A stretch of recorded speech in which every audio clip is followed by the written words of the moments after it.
Si Jun ay isang taunang lalaki na may mababang IQ, na hindi masabi sa kanyang childhood tomboy na kaibigan na in love sa kanya dahil nakita lang siya nito bilang isa sa mga gym bro. Gayunpaman, ang lahat ay nagbabago kapag siya ay naging isang magandang babae at sa wakas ay napagtanto niyang gusto niya siya. Nagsimula ang lahat nang bigla itong umamin sa kanya isang araw na mahal siya nito, ngunit iniisip ng talunan nating bida na nagkukunwari lang siya at basta-basta sinasabi sa kanya na mahal din siya nito. Nang makita niya ito, nadismaya siya na tinuturing lang siya ng taong ito na gym bro, hindi babae. Kinabukasan sa kanilang pagpunta sa paaralan, si Tomo ay kumilos ng kakaiba dahil hindi niya mapanatili ang platonic na relasyon nila noon. Pagkatapos, casual na tinamaan ni Jun ang kanyang likuran dahil gym bro naman niya ito, ngunit agad siyang napahiya at sinuntok siya. Mamaya sa paaralan, nagreklamo siya sa kanyang kaibigan na si Miss Oza na hindi titigil ang lalaki na iyon sa pag-iisip na mayroon din siyang joystick. Sinabi sa kanya ni Miss Oza na nakukuha niya ang nararapat sa kanya at nagulat siya ipinaliwanag ni Miss Oza na naglaro lamang si Tomo ng mga laro ng mga lalaki noong sila ay mas bata pa, at pinahirapan pa niya ang ilang mga lalaki noong nakaraan. Sinabi pa niya na walang lalaki ang maaakit sa kanya kapag nagsasalita siya tulad ng isang Dark King at ipinapayo na sinusubukan niyang ayusin iyon. Kasunod nito, nang muling makatagpo ni Tomo si Jun, sinubukan niyang baguhin ang kanyang boses para maging parang babae, ngunit tinanong siya ni Jun kung bakit siya nagsasalita na parang chipmunk sa isang pelikula. Naasar siya at binigyan siya ng angkop na suntok. Sa pag-uwi, napansin ng kanyang ama ang isang pasa sa kanyang mukha at tinanong siya kung ano ang nangyari sa kanya. Sinabi niya sa kanya na nakipag-away siya kay Jun, at sinimulan siyang pagsabihan ng kanyang ama dahil sa pagkatalo niya kay Jun nang siya ang dapat na susunod na pinuno ng kanilang dojo. Gayunpaman, galit niyang pinaalalahanan ang kanyang ama na siya ay isang babae at siya ang may kasalanan sa pagsasanay sa kanya ng ganito. Kinabukasan, habang papunta sila sa paaralan, humingi ng paumanhin si Jun sa ginawa niyang pagbangga sa kanya noong nakaraang araw ngunit sinabi niyang siya pa rin ang unang nakabangga sa kanya. Sinabi pa nito sa kanya na sobra na ang pananakit nito sa kanya nitong mga nakaraang araw, at nagsisimula siyang kilitiin kapag ayaw nitong sagutin siya. Ngunit humahantong lamang ito sa isa pang kapansin-pansing suntok sa kanyang talunan na mukha. Sa tanghalian, habang kumakain si Tomo kasama si Ms. Oza, tinanong siya ni Ms. Oza kung bakit hindi siya kumakain ng tanghalian kasama si Jun dahil halos ginagawa nila ang lahat ng bagay na magkasama, at sumagot siya na nahihiya siya na tila sila ay nagde-date. Iniisip ni Ms. Oza na siya ay walang isip at agad na tumayo, na nagbabalak na puntahan si Jun na kumain sa kanila. Pagdating kay Jun, halos magsimula na ang dalawa ng isang ayaw, pero pumayag pa rin siya, na ikinahihiya ni Tomo dahil pareho silang galit sa isa't isa, tulad ng pagkagalit sa iyo ng crush mo. Nang maglaon ng hapong iyon, isang nagngangalang Tanaki ang nagpunta upang kulitin si Jun tungkol sa kanyang malapit na relasyon kay Tomo, na nagtatanong kung nagawa na ba nila ang matinding aktibidad sa palakasan ng magkasama. Ang may mahinang utak, sa pag-aakalang karate ang kanyang pinag-uusapan, ay tumutugon na ginagawa na nila ito mula pa noong bata pa sila. Idinagdag niya na magaling din si Tomo sa paggamit ng kanyang mga paa, kaya nadismaya si Ms. Oza, na nakakarinig sa kanila. Pumunta siya upang sabihin kay Tomo ang tungkol dito, at nagngangalit siya na bumalik sa galit upang pahirapan ang inosenteng bida. Samantala, kinalaunan ay nakatagpo ni Ms. Oza si Tanaki upang linawin na hindi man lang nakikita ni Jun si Tomo bilang isang babae, na ikinagulat niya. Sa gabi, habang naghahanda si Jun sa pag-uwi, naghihintay kay Tomo na magdala ng payong, sinalubong siya ni Ms. Oza at tinanong siya kung bakit galit na galit siya sa kanya. Sinabi niya sa kanya na kahit na palagi niya silang inilalagay sa alanganin noong bata pa sila, palagi siyang gumagawa ng paraan para makaalis kapag sila ay pinagagalitan. Habang patuloy silang nag-uusap, biglang tinanong siya ni Ms. Oza kung ano ang gagawin niya kung makita niyang may mahal si Tomo na isang lalaki maliban sa kanya. Pero bigla siyang tinulak ni Jun bago niya ituloy ang mga sinasabi niya. Maya-maya lang, dumating si Tomo, at agad silang umuwi. Habang pauwi sila, pilit na nilayuan ni Tomo si Jun dahil nahihiya itong maging malapit sa kanya. Sinabihan niya itong lumapit dahil ayaw niyang mabasa siya. Nagsisinungaling si Tomo na amoy pawis siya ngayon, at agad na sinimulan siyang singgutin ni Jun na parang masamang kilabot, na ikinahihiya niya. Tumakbo siya sa ulan, iniwan siyang nagtataka kung ano ang mali. Hindi nagtagal ay naabutan niya ito, ngunit habang sinusubukan niyang takpan siya ng payong, nakita niya ang kanyang asset sa pamamagitan ng kanyang basang kamiseta, kaya nagsimula na rin siyang tumakbo. Kinabukasan sa klase ng karate, nagsasanay siya kasama si Kazuki, na nagkataon na matalik niyang kaibigan sa klase ng karate ng lalaki. Habang lumalabas sila sa gym, nakita ng ilang feeling maganda na babae na nagkaka-crush kay Kazuki si Tomo at nagseselos na kukunin siya sa kanila. Pagkatapos noon, sinabi ni Ms. Oza kay Jun na may kinikitang lalaki si Tomo sa klase ng karate, ngunit nagkunwaring hindi siya nababahala. Gayunpaman, sa susunod na klase, nang dalhin ni Tomo ang kanyang mesa sa tabi niya, bigla niyang binanggit na narinig niyang may bagong kaibigan siya at kinumpirma niya. Ngunit ibinasura ni Jun ang kanyang mga alalahanin ng mapagkamalan niyang babae ang inaakalang kaibigang nagngangalang Kazuki. Nang maglaon, habang umiinom si Tomo, hinarap siya ng dalawang nakakakilabot na babae kanina para sabihin sa kanya na dapat silang magkita pagkatapos ng klase sa likod ng gym. Napagtanto na sila ay dumating upang makipag-away at hindi upang makipagkaibigan, sinabi niya sa kanila na hindi siya sasali sa mga maliliit na away at handa siyang sugurin ang kanilang likuran kung kinakailangan. Natatakot sila dito, at bumalik sila sa klase upang makakuha ng payo upang makita kung kailangan nila ng insurance sa buhay bago magsimula sa kung ano ang kanilang gagawin. Natakot sila para sa kanilang buhay kapag sinabi sa kanila na si Tomo ang nangunguna sa karate class ng mga lalaki. Sinabi ni Tomo kay Ms. Oza ang tungkol sa mga babae na nakipag-away sa kanya, at kung paano niya planong sirain sila. Sumagot si Ms. Oza na ang mga babae ay malamang na nag-iisip ng isang verbal fight, hindi isang santukan, kaya dapat siyang kumilos bilang isang babae at pigilin ang sarili mula sa gym bro mode. Gayunpaman, nakaharap pa rin niya ang mga babae na may fighting stance sa pakikipaglaban, na handang tapusin sila. Ang mga babae, na natatakot na, ay naging mas natatakot at natatakot na ihayag na gusto nila siyang makilala dahil may crush sila kay Kazuki. Nang marinig ito, agad na nagbago ang mukha ni Tomo, at talagang nasasabik siya, iniisip na lumapit sila sa kanya para humingi ng payo kung paano lalapit sa kanya. Nangatuwiran siya na sa wakas ay natupad na ang kanyang pangarap na turuan ang mga single na babae sa mga isyu sa relasyon, at sinabi sa kanila na kailangan nilang maging kaibigan niya para matulungan niya sila. Nang gabing iyon, pauwi na, sinabihan ni Jun si Tomo na maupo sa tabi niya sa bus, kaya umupo muna siya sandali, ngunit kapag hindi na niya kinaya or parang sisibog na ang kanyang kuweba, bumalik siya sa pagkakatayo. Pagkalipas ng ilang sandali, sinamantala ng isang talunan na lalaki na nangangailangan ng emerhensyang pag-transplant ng buhok ang karamihan upang hawakan si Tomo sa likuran. Nagalit si Tomo at naisip ang pahirapan siya ng matindi, ngunit nagpasya siyang tiisin ito dahil ayaw niyang malaman ni Jun ang nangyayari. Gayunpaman, lalo itong nagiging hindi komportable dahil iniisip ng lalaking ito na sinusubukan niya ang kanyang lakas ng pagkakahawak. Biglang napansin ito ni Jun at agad siyang niligtas. Iniuulat niya ito sa mga awtoridad, at habang naglalakad sila pauwi, sinabi niya sa kanya na subukang makipag-usap sa pulis mamaya, ngunit hindi narinig ni Tomo ang anuman tungkol doon. Ang tanging naiisip niya ay ang pagtrato sa kanya ni Jun na parang isang babae ngayon, at ito ay nagpapapula sa kanya. Gayunpaman, nadismaya siya nang biglang imungkahi ng ating bida na itigil na niya ang pagsusuot ng palda. Kinabukasan sa paaralan, iniulat ni Tomo ang sitwasyon kay Ms. Oza, na sinabing nang inaakala niyang ang ating bida ay nagsisimula ng tretuhin siya na parang isang babae, bigla niyang iminungkahi na huwag siyang magsuot ng palda dahil hindi ito kaaya-aya sa kanya.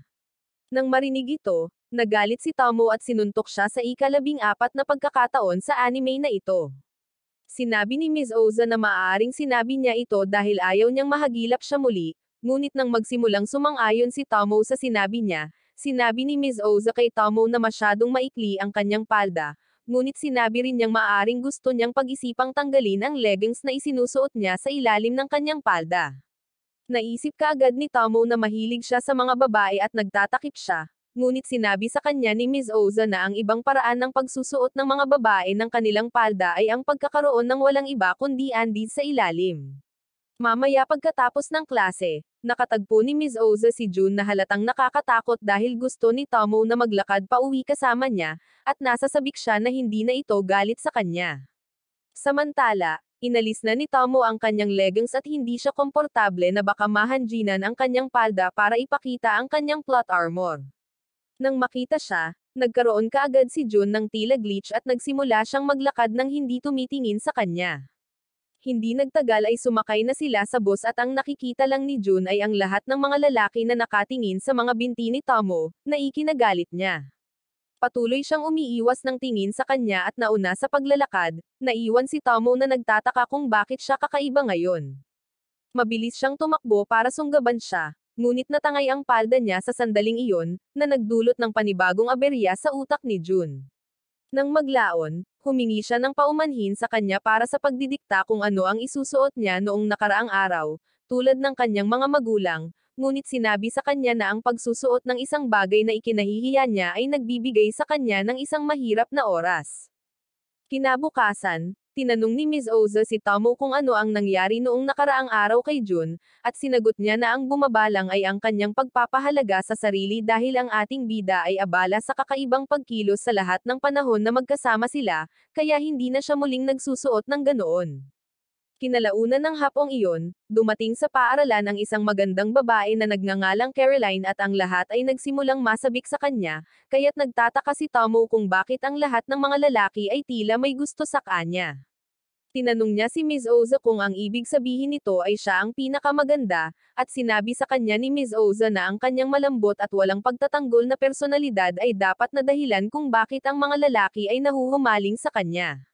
Ngunit ang low IQ, na hindi alam na ang tinutukoy ni Ms. Oza ay ang kanyang asset, dahilan kung bakit ang pagiging walang pagtatanggol ay maaaring maging vulnerable sa kanya sa mga pag-atake.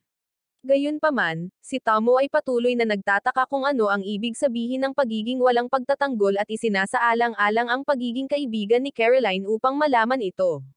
Pagkatapos, bigla niyang nakasalubong si Kazuki kasama si Caroline, at si Caroline, bagamat siya lamang ang kanyang childhood friend, ay nagsabi kay Tomo na sila ay engaged, na ikinagulat niya. Tinanong ni Kazuki si Tomo kung magkaibigan sila dahil magkaklase sila, at sinabi ni Caroline na hindi siya mahilig sa mga lalaki sa kanyang klase dahil lahat sila ay mga talunan. Naasar si Tomo at tinanong siya kung bulag na siya kaya hindi niya nakikita na nakaskirt siya. Habang sinusubukang i-de-escalate ni Kazuki ang isyu, sinimulan ni Caroline na sandutan ang pisngi ni Tomo upang makita kung hindi talaga siya lalaki. Simula noon, sinimulan na siyang tawagin ni Caroline na talunan, na ikinatataka ni Tomo kung bakit, kahit na minsan lang silang nagkausap. Tinawag din siya ni Ms. Oza na talunan dahil sa pagiging slow gets, na napagtanto na si Caroline ay napupuot sa kanya dahil malapit siya kay Kazuki. Kinabukasan, kinausap ni Caroline si Ms. Oza para tanungin kung paano niya matatalo si Tomo. Iniisip kung paano niya siya magagamit, sinabi sa kanya na may kilala siyang mas makakatulong sa kanya kaysa sa kanya. Nakipagkita si Caroline kay Jun mamaya, at sinabi sa kanya na mayroong isang tao na gusto niyang talunin at lumapit siya sa kanya batay sa isang referral. Nagulat si Jun na may isa pang tulad ni Tomo na handang pahirapan ang isang tao, at sinabi niya sa kanya na magsisimula silang magsanay pagkatapos ng klase. Maya-maya, pagkatapos ng klase, tinawagan ni Jun si Caroline habang papaalis siya papuntang gym, na ikinagulat ni Tomo. Sa tingin niya ay may nangyayari sa pagitan nila. Dinagdagan pa ni Ms. Oza ang problema sa pagsasabing nagsesyon na sila para umarte ng ganoon kalapit, na lalong nagseselos sa kanya. Pero ito talaga ang gusto ni Ms. Oza dahil napakabagal kumilos ng kanyang mahal na kaibigan. Habang sinasanay ni Jun si Caroline, napagtanto niyang mas mahina siya kaysa kay Sakura sa Naruto, ngunit patuloy niya itong sinasanay. Sinusubukan niyang ipakita sa kanya kung paano lumaban habang nakaharap sa kanyang kaaway, at sa sandaling iyon, mukhang galit si Tomo. Inihayag ni Caroline na si Tomo ang kanyang kaaway, na ikinagulat niya. Lumapit si Tomo kay Jun at hinawakan ang kanyang kwelyo, tinanong siya kung ano sa tingin niya ang ginagawa niyang mag-isa kasama ang isang babae. Nang makita ito, naalala ni Caroline na sinabi ni Ms. Oza sa kanya na siya mismo ang makakaisip kung ano ang gagawin kung mananatili siyang malapit kay Jun, at agad na sinabi kay Tomo at Jun na hindi na siya interesado sa pakikipaglaban. Pagkatapos noon, isinama ni Caroline si Miss Oza para kumain ng ilang pagkain bilang kabayaran sa pagtulong sa kanya, at habang nasa kafe, tinanong siya ni Caroline kung magkaibigan na sila dahil sabay silang kumakain. Ngunit sinabihan siya ni Miss Oza na tanungin si Tomo kung kailangan niya ng kaibigan, dahil si Tomo ay isang sertipikadong loner. Kalaunan ay nakipagkita si Caroline kay Tomo para hilingin na maging kaibigan niya ito, at malugod niyang tinanggap. Pagkatapos, nag-uusap sina June at Tomo habang pinapanood nila si Caroline na kinukulit si Miss Oza. Sinabi ni June kay Tomo na ang dalawang babae ay sikat sa mga lalaki, at sumang-ayon si Tomo. Pakiramdam niya ay pinagtaksilan siya na hindi sinabi sa kanya ni Miss Oza ang tungkol dito at agad siyang pinuntahan. Gayunpaman, dumpense si Miss Oza na hindi sinabi ni Tomo sa kanya ang tungkol sa kanyang one-sided attraction hanggang sa sila ay magtatapos. Anyway, nagrebat si Tomo, sinabing dapat sinabi pa rin niya sa kanya na may boyfriend siya, dahil mag-best friend sila. Sumagot si Miss Oza na pareho silang hindi nagustuhan ang PDA at wala ng oras para pag-usapan ang kanilang relasyon, dahil hindi ito tumagal ng higit sa 3 araw. Nagtanong si Tomo kung may nararamdaman pa ba siya para sa kanya, gayunpaman, at sumagot siya na ang tanging nararamdaman niya para sa kanya ngayon ay galit. Tinanong pa ni Tomo kung nagkataon ba silang nagpalit ng laway sa loob ng 3 araw nilang relasyon, at sumagot siya ng hindi, sinabing magkahawak kamay lang sila at tinawag ang isa't isa sa kanilang mga unang pangalan.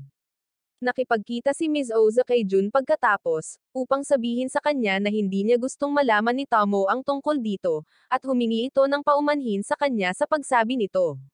Pagkatapos ay sinabi niya na napagtanto niya na hindi pinansin ni June si Tomo noong unang taon nila sa kanyang nakaraang paaralan, ngunit agad na naging kaibigan ni Tomo pagkatapos makipaghiwalay sa kanya, at nagtanong kung nagkataon lamang ito. Napahiya si June at tumangging sumagot, kinukumpirmang tila may something.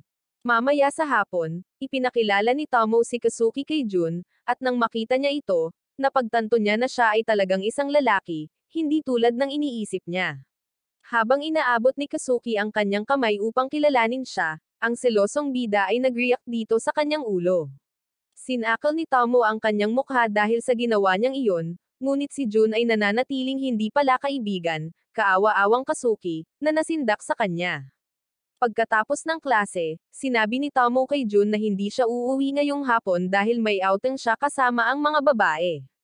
Samantala, sa pag-uwi ni June, nakatagpo niya si Kazuki, na agad na nagsisi sa mga pinili niya sa buhay nang makita siyang muli, naghihintay na sumakay sa parehong bus. Sumakay sila sa bus, at tinanong ni Kazuki si June kung bakit tumanggi siyang sumali sa karate club, at sumagot siya na ayaw niyang matalo kay Tomo sa isang tunggalian. Nang marinig ito, naisip ni Kazuki na natatakot lang siya at sinasabi sa kanya na palaging sinasabi ni Tomo na hindi niya siya matatalo. Sumagot si June na matatalo lang siya sa pakikipaglaban sa kalye, ngunit hindi kapag may mga tinukoy na panuntunang gumagabay sa kanila, at kung paano siya umaasa na balang araw ay maging katulad niya. Agad na naisip ni Kazuki na tila pareho silang dalawa dahil pareho silang tumingin sa kanya, ngunit napagtanto na nawala ang kanyang bantay sa pamamagitan ng pagsasabi ng isang bagay na kalokohan. Binalaan niya si Kazuki na huwag sabihin sa sino man or titiyakin niyang makakakuha siya ng appointment sa operasyon. Kinabukasan sa klase ng karate, tinanong ni Tomo si Kazuki kung nakipagkasundo ba siya kay June noong nakaraang araw dahil nasa iisang bus sila, at pilit na sinabi ni Kazuki na si June ang pinakamabait na lalaki na nakilala niya. Nagpapatuwa ito kay Tomo dahil sa wakas ay nakakakuha na ng kaibigan si June matapos subukang makipagkaibigan sa iba't ibang lalaki noon, ngunit palagi silang natatakot sa kanya. Nang maglaon, nakita ni June sina Tomo at Kazuki na magkasama at dumating upang takutin muli ang inosenteng lalaki. Sa katapusan ng linggo, habang si Miss Oza at Tomo ay nagpapalipas ng ilang oras sa labas, si Miss Oza ay biglang nagtanong kay Tomo kung sila ni June ay nag-hangout kamakailan, at sumagot siya na ginawa nila ito ng ilang beses, ngunit palagi siyang kakaiba. Nang marinig ito, sinabi ni Miss Oza sa kanya na kailangan niyang pag-ibayuhin ang kanyang galaw, or malapit na siyang magsimulang magkaroon ng isa pang babae. Sinabi niya kay Tomo na siya ang susunod na mag-imbita sa kanya, at sa halip na maglaro ng karaniwang mga laro ng lalaki, dapat silang mamili or sa karaoke club. Kasunod nito, tinanong ni Tomo si June sa isang outing, hindi sigurado kung paano siya tutugon, ngunit agad siyang sumang-ayon dito, na parang hinihintay niya ang alok, na ikinagulat niya. Makalipas ang ilang oras, nagulat si Tomo kay Ms. Oza at sinabi niya sa kanya na kailangan niyang kumuha ng damit na pambabae na isusuot dahil sanay lang siya sa pananamit bilang lalaki. Dinala siya ni na Ms. Oza at Caroline sa tindahan pagkatapos nito, at tinulungan siyang pumili upang maging maganda siya sa date. Gayunpaman, kapag inaakala mong lalabas siya sa date na kamukha ni Marian Rivera, tila parang pupunta siya sa simbahan. Nagtakda sila para sa date, at pagkatapos ng ilang baseball at bowling, biglang iminungkahi ni Tomo na pumunta sila para sa karaoke, na agad niyang sinang-ayunan. Sa karaoke room, napahiya siya dahil hindi niya inaasahan na papayag siya. Tinanong siya ni Jun kung hindi siya kumakanta, at sinabihan niya siya na walang paraan na ginagawa niya ang mga ganitong bagay. Pagkatapos ay tinanong niya ito kung bakit niya tinanggap na sumama sa karaoke kahit na hindi niya ito gusto noon, at sinagot ito ni Jun na dahil gusto niya ito. Nagulat siya at agad siyang kumanta, ngunit ang babae na ito ay parang si Ann Curtis lang kung kumanta. Nagsimulang tumawa si Jun dahil sa huling pagkakataong narinig niya ang isang boses na masama ay sa isang star idol. Kinabukasan, nahihiya si Tomo na sabihin sa kanyang mga kaibigang babae ang nangyari at sa katotohanang may recording pa si Jun sa kanya. Agad na tumungo ang dalawang babae upang hilingin kay Jun na ipakita sa kanila ang video, at napagtanto ito, tumakbo si Tomo sa kanila. Samantala, sa panunood ng video, napansin ni Jun na may kakaiba kay Tomo. Makalipas ang ilang araw, habang pumapasok si Ms. Oza sa paaralan, binati siya ng taunang lalaking ito na tinatawag na Tanaki, at nang sumagot siya, natuwa ang lalaki na pinansin siya sa pagkakataong ito. Gayunpaman, nadudurog ang puso niya nang tanungin niya kung sino siya. Kasunod nito, nakipagkita siya kay Jun at nagsimulang magreklamo tungkol sa kung paanong hindi pa niya nakita ang ngiti ni Ms. Oza, ngunit hindi makarelate si Jun, at sinabi niyang ngumingiti si Ms. Oza sa karamihan ng oras na kausap niya ito, na ikinagulat ni Tanaki at pinapangarap siyang siya na lang. Tinanong ni Jun si Tomo tungkol dito pagkatapos nito, at sinabi rin niya na halos hindi ngumiti si Ms. Oza, na ikinagulat niya dahil kabaligtaran ito sa kanya. Nagtataka ito kay Tomo kung ito ay dahil gusto pa rin siya ni Ms. Oza. Sa susunod na eksena, sinubukan ni Tanaki ang lahat ng kanyang makakaya upang mapangiti si Ms. Oza, ngunit napatakip lamang ito sa kanyang bibig dahil ang lalaki ay hindi tumitigil sa pagsasabi ng mga tuyong biro. Habang naglalakad siya sa may hallway, nakasalubong niya si Caroline. Bumisita si Tomo kay Ms. Oza para tanungin kung gusto pa rin niya si Jun dahil palagi daw itong nakangiti sa paligid niya. Sumagot si Ms. Oza ng hindi ngunit idinagdag na, sa pag-iisip mula sa ibang pananaw, maaaring sabihin ng isa na gusto niya siya dahil tila siya ang Diyos na hindi kailanman ipinapaalam sa kanila ang iyong susunod na galaw, na ikinagulat ni Tomo, na biglang napansin ang kanyang pagngiti. Makalipas ang ilang oras, nakita ni Tomo ang dalawang babae na kumikilos ng buong masayahin, at hinihiling na sana ay may makaklose din siya na ganang babae. Nagtataka si Ms. Oza kung sinusuportahan niya na ngayon ang dalawang babae, at agad niyang ipinagtanggol na gusto lang niyang hawakan sila sa mga angkop na lugar. Nagrereklamo si Tomo na wala siyang kasintahan para kumilos ng ganoon, dahil nang sinubukan niyang gawin ito noong nakaraan ay nagsimulang lumayo sila sa kanya. Pagkatapos ay sinabi niya kay Ms. Oza na matagal na silang magkaibigan kaya nasa ganoong antas na sila at magalang na nagtanong kung maaari niya itong hawakan, nangako na hindi siya sasaktan. Agad na sumagot si Ms. Oza na sa una ay interesado siya, ngunit hindi kapag sinabi niya iyon. Nang maglaon, nang lumabas si Tomo sa rooftop ng paaralan, bigla niyang nakita si Caroline na nakaunat ang mga kamay sa kanya upang mahawakan niya ito. Agad na sinamantala ni Tomo ang pagkakataon at sinunggaban siya, sa paraang hindi kailanman gagawin ng iyong nalulungkot, uhaw na kaluluwa, na pagtanto kung gaano kalambot si Caroline. Bumalik si Tomo kay Ms. Oza na nakaramdam ng kakilakilabot, tinanggap na siya ay talagang hindi isang babae dahil ang kanyang sariling likuran at harapan ay mas matigas kaysa sa isang pader. Gayunpaman, sinabihan siya ni Ms. Oza na magpahinga, na sinasabi na si Caroline ay isang pambihirang exception. Nagtataka ito kay Tomo kung anong meron ang iba pang mga babae, dahil espesyal si Caroline. Kaya sinimulan niyang hawakan ang mga babae na parang nakakuha siya ng degree mula sa Old Boys Academy. Samantala, Patuloy na ipinadama ni Caroline kay Tomo ang kanyang malalambot na asset, at nagalit si Ms. Oza dito, na ikinagulat ni Tomo. Nang maglaon, nakipagkita si Tomo sa kanya upang humingi ng tawad sa ginawang pagkagalit sa kanya, at tumugon siya na ito ay ibang bagay na nakakaapekto sa kanya. Nahihiya niyang itinanong kung maaari din ba siyang mahawakan, tulad ng hiniling ni Tomo noong nakaraan. Nagulat si Tomo, agad niya itong sinunggaban at tinanong kung maaari ba siyang sakalin ngayon.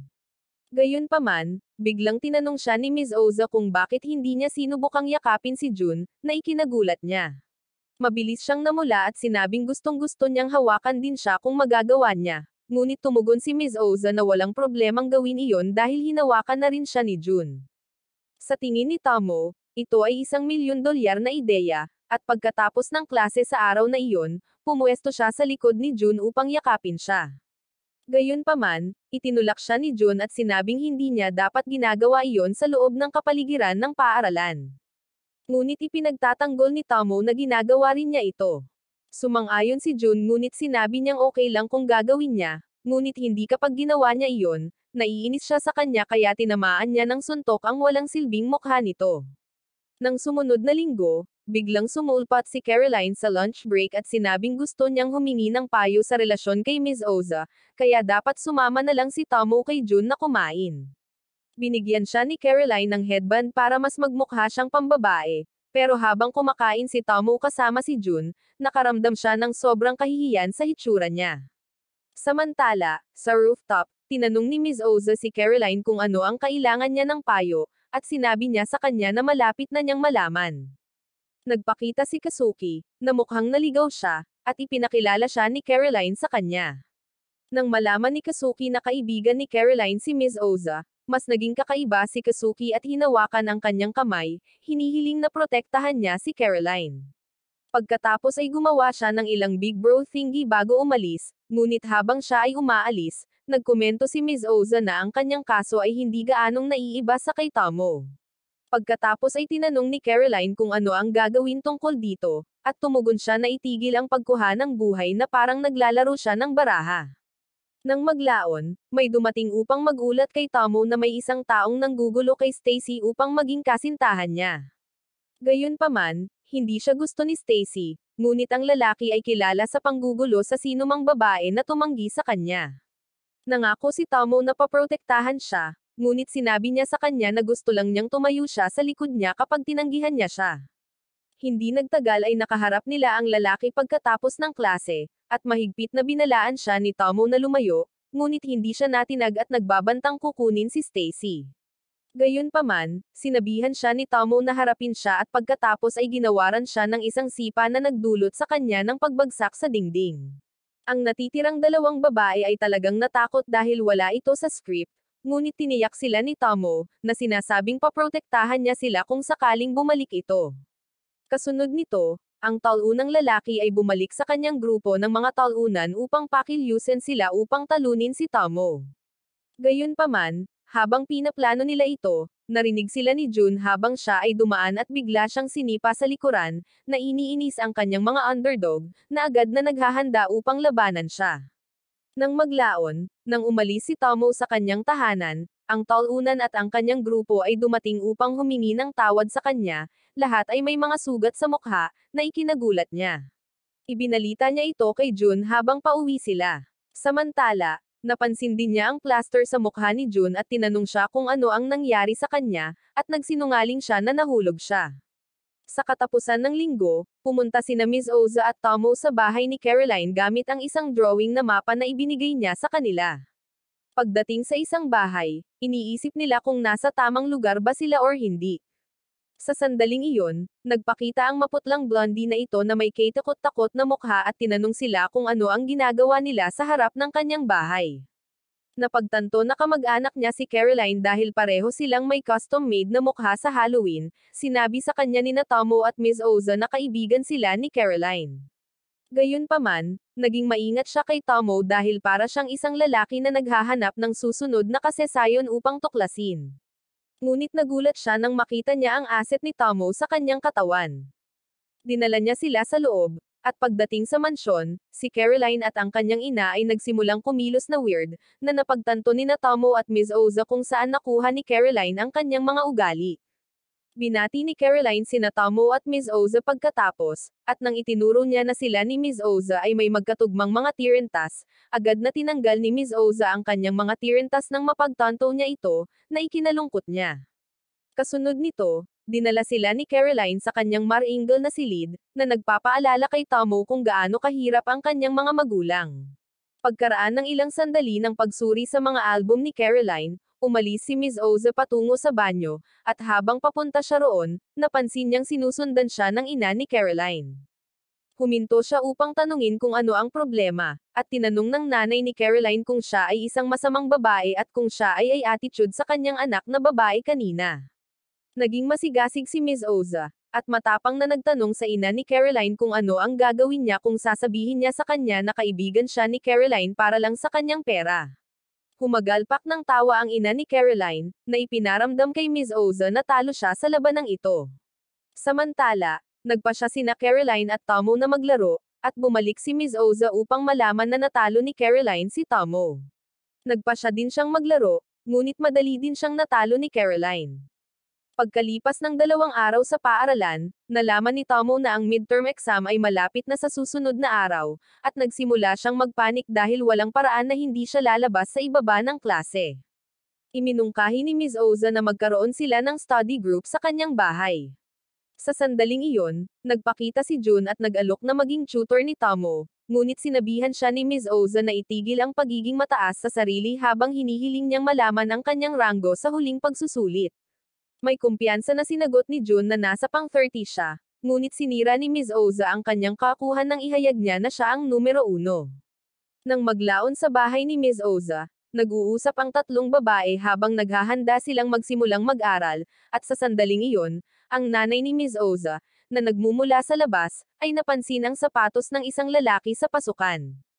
Iniisip niya kung may nobyo na si Ms. Oza, ngunit pumasok siya upang malaman na ang dapat na kasintahan ay si Tomo. Ang mga babae ay nag-aaral at napupunta sa isang problema sa matematika na tila mahirap lutasin, ngunit nalutas ito kaagad ni Caroline, na ikinagulat ng dalawa. Ipinaliwanag niya kung paano niya ito nalutas gamit ang ilang tricks, at nasasabik si Tomo na maaari rin siyang maging susunod na henyo kung gagamitin niya ang pamamaraang ito. Ngunit sinabi ni Ms. Oza na ang mga prosesong kasangkot sa pagkuha ng mga sagot ay kasing halaga ng mga sagot mismo. Ilang oras pa ang ginugugol nila sa pag-aaral, at nang sa wakas ay nailabas na ang mga resulta pagkatapos ng pagsusulit, si Tomo ay nagre-rango sa numero 70, nakapanabik dahil siya ay nagtatapos sa nangungunang kalahati ng klase. Si Jun ay nasa ika-54 na ranggo, at nang matuklasan ni Ms. Oza na siya ang numero 2, nagtaka sila kung sino ang una, at napagtanto lamang na ito ay walang iba kundi si Caroline. Nang sumunod na linggo, sa isa sa mga pahinga sa paaralan, masayang sinabi ni Jun kay Tomo na nakakuha siya ng bagong video game, ang paborito niya at sinabihan siyang pumunta sa kanyang lugar ng gabing iyon dahil handa siyang ipakita sa kanya kung gaano kahusay ang kanyang diskarte sa joystick. Agad siyang sumang-ayon ng hindi nag-iisip, ngunit agad na napagtanto na siya ay nasiraan ng loob, kaya bumalik siya sa kanyang mga kaibigang babae upang sabihin sa kanila ang tungkol dito. Talagang nahihiya siyang magpalipas ng gabi sa kanyang lugar, at nang balak niyang pumunta sa kanya at sabihin sa kanya na hindi na siya pupunta, pinilit siya ni Ms. Oza at Caroline na bumalik sa kanyang upuan, sinabing kailangan niyang pumunta dahil gusto talaga siya ni Jun. Pagkatapos ng klase, uuwi siya para sabihin sa kanyang mga magulang na pupunta siya sa lugar ni Jun, at nagulat siya kung gaano sila hindi nag-aalala kahit napupunta siya sa lugar ng isang lalaki. Tumungo si Tomo sa kinaroroonan ni Jun, at nang makarating siya doon, natuklasan niyang si Jun lang ang nasa bahay magdamag, na ikinagulat niya dahil isa lang ang ibig sabihin nito. Siya ay pumasok upang maligo, at ang pag-iisip tungkol sa kanya nang hindi nakasuot ng kanyang damit ay nagpapabalisa sa kanya, kaya't sinampal niya ang kanyang sariling mukha upang hindi umagos ang dugo pababa sa kanyang joystick. Hindi nagtagal ay nagsimula na sila sa laro, at pagkatapos maglaro ng ilang minuto, halos mapalapit ang dalawa, ngunit pinapanatili ni Jun ang kanyang joystick sa kanyang pantalon na parang totoong alpha male. Pagkatapos, nagpa siya silang matulog, at habang natutulog si Tomo sa kama at si Jun sa sahig, Pakiramdam ni Tomo ay sayang lang na matutulog na sila. Sinasabi niya sa kanya na sobrang saya niya ngayon kasama siya, na ikinahihiya niya. Siya ay natutulog na, at si Tomo ay pumunta sa tabi niya upang hawakan siya habang siya ay natutulog. Gayunpaman, bigla niya itong sinunggaban sa kanyang inaantok na estado at tumanggi na pakawalan siya. Kinaumagahan, unang nagising si Jun at napagtanto niyang magkatabi sila sa pagtulog, dahilan para mapunta siya sa isang awkward na posisyon, nakaramdam ng hiya. Hindi nagtagal ay umalis si Tomo sa kanyang tahanan, at sa kanyang paglalakbay, biglang napagtanto ng kanyang mabagal na utak na nagising siya sa tabi nito sa sahig. Awkward ang pagkilos ng dalawa sa paaralan para sa susunod na linggo dahil dito, ngunit napapasaya nito sina Caroline at Miss Oza.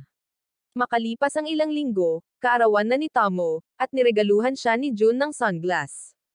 Siya ay nasa sabik at isinusuot ito, na ginagawang kamukha niya si Frankie ng One Piece. Pumasok siya upang ipasikat ang kanyang sunglass kay Miss Oza, at binigyan niya si Tomo ng hindi pinag-iisipan na regalo na hindi nangangahulugang basura sa kanya. Hindi nagtagal ay nagpakita si Caroline na may Reg Along 24 karat na ginto, na ikinagulat nila, nang makitang tila mayroon siyang sapat na pera upang gamitin dito.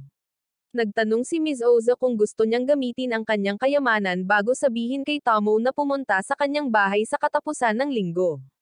Noong Sabado, ang dalawang babae ay naglabas ng magandang damit at isang peluka, na nagpaisip kay Tomo kung ano ang kanilang pinaplanong gawin. Sinasabi nila sa kanya na ginagamit nila ang pagkakataon na gawin siyang sobrang lati ng babae hanggat maaari. Sa lalong madaling panahon ay sinimulan nila siyang ayusin hanggang sa magmukha siyang Latina na nasa itaas ng liga ng iyong kapitbahayan, at sinabi sa kanya ni Ms. Oza na ito ang bahagi kung saan kailangan niyang magsalita na parang isang babae. Pero sagot niya na hindi niya alam kung paano. Sinabihan siya ni Ms. Oza na subukang magsalita ng mas magalang, at nagawa ni Tomo na gawin ito. Makalipas ang ilang minuto, sinabi ni na Ms. Oza at Caroline na hinahangad nila ang ice cream at gusto nilang kumuha siya ng ilan para sa kanila.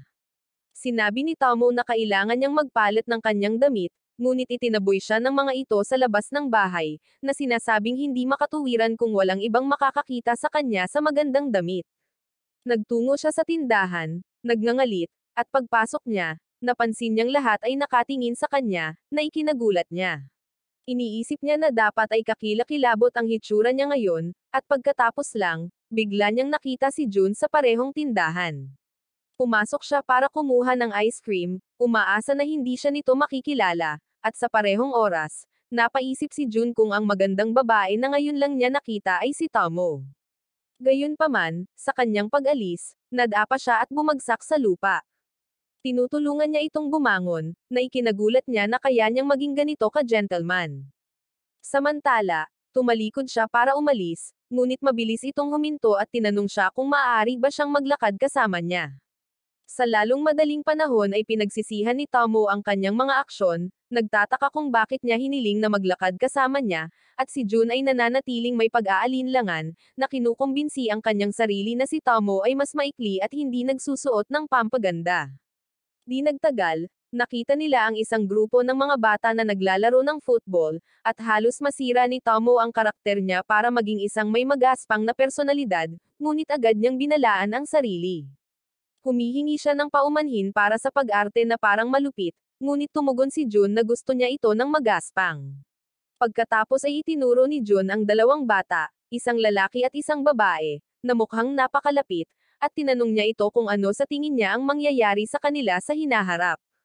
Sumagot siya na magiging maganda para sa kanila na maging magkasintahan, at sinabi sa kanya ni Jun na mayroon din siyang isang babae na matalik niyang kaibigan, ngunit hindi niya alam kung ano ang mangyayari.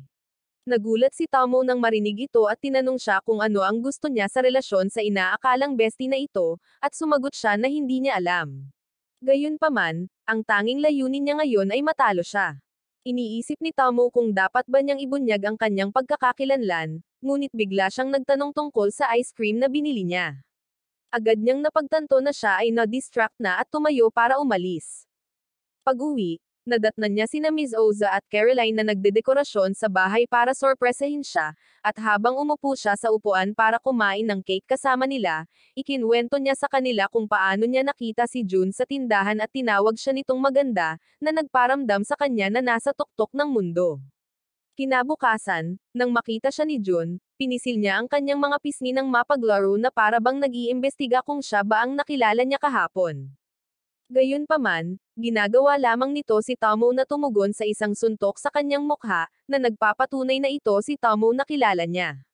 Nang maglaon, sa paaralan, sa panahon ng pagsasanay sa volleyball para sa paparating na interclass tournament, si Tomo ay naging agresibo gaya ng dati, na nakakatakot sa lahat ng kanyang mga kapareha, at kapag napagtanto ng isang guro na ang kanyang antas ng angas ay wala sa mga chart, dinala niya siya sa seksyon ng mga lalaki bago niya masaktan ang mga babae.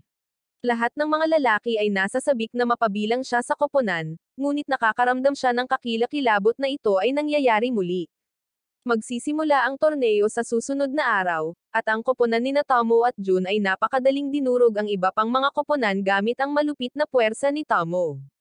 Gayunpaman, sa panahon ng break, kapag nagpapahinga sila bago ang huling laban, biglang nagpakita si Tanaki, mukhang nag-aalala, upang ipaalam sa kanila ang tungkol sa isa sa mga lalaki sa kabilang koponan na may build na parang si King Kong. Ang lalaki ay sinasabing ang pinakamalakas na lalaki sa paaralan, at walang paraan na matatalo siya ni Tomo at June maliban kung sila ay magtulungan. Sinabi sa kanila ni Tanaki na hindi nila kailangang makipaglaban sa kanya, ngunit ang sagot ng dalawa ay kailangan nila dahil siya ang pinakamalakas sa paaralan. Makalipas ang ilang sandali, nang magsisimula na ang panghuling laban, nagkomento si Gory, ang napakalaking lalaki, na wala siyang pakialam kay Tomo, na mukhang hindi naman kasing lakas ng nabalitaan niya, ngunit nagmamalasakit lamang siya kay June dahil siya ay athletic ngunit wala sa anumang club. Pagkatapos ay hinahamon niya na kung manalo ang kanyang koponan, kailangang sumali si June sa judo club, at pumayag siya. Samantala, napansin ni Tanaki ang kanyang crush na nanonood din ng laban, at habang ipinapakita ng lalaki ang kanyang determinasyon na patunayan sa kanya na nakuha na niya ang kailangan para yumuko siya, isang ligaw na bola mula kay Gory ang tumama sa kanya, na naging dahilan upang siya ay mas talunan kaysa sa dati. Sunod-sunod na tinatamaan ni Gory ang mga mahihina, na nakakainis kay Tomo. Ibinato niya ang bola gamit ang kanyang malupit na lakas sa kanya, ngunit madaling nasalo ito ni Gory. Pagkatapos ay sinabi niya sa kanya na siya ay susunod na bababa at ibinato ang bola sa kanya ng buong lakas.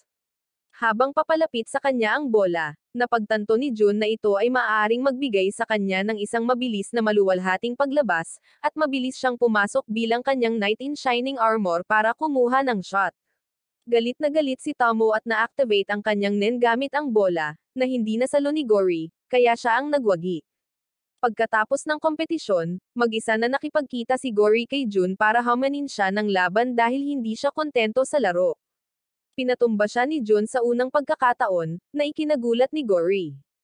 Gayunpaman, tumanggi siyang magsumite at sumugod muli kay June ngunit dinaig siya ni June.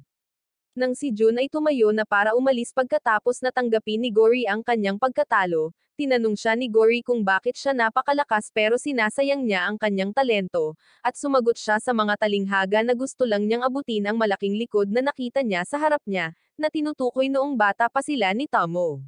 Nang maglaon ay naglalakad siya pauwi kasama si Tomo, namangha siya sa lakas niya noon at nais niyang maging katulad niya.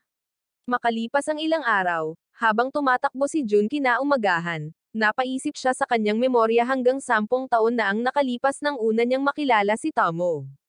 Biglang naging hyperactive si Tomo sa paligid niya at kinuha ang laro niya sa kanya para makapaglaro din siya.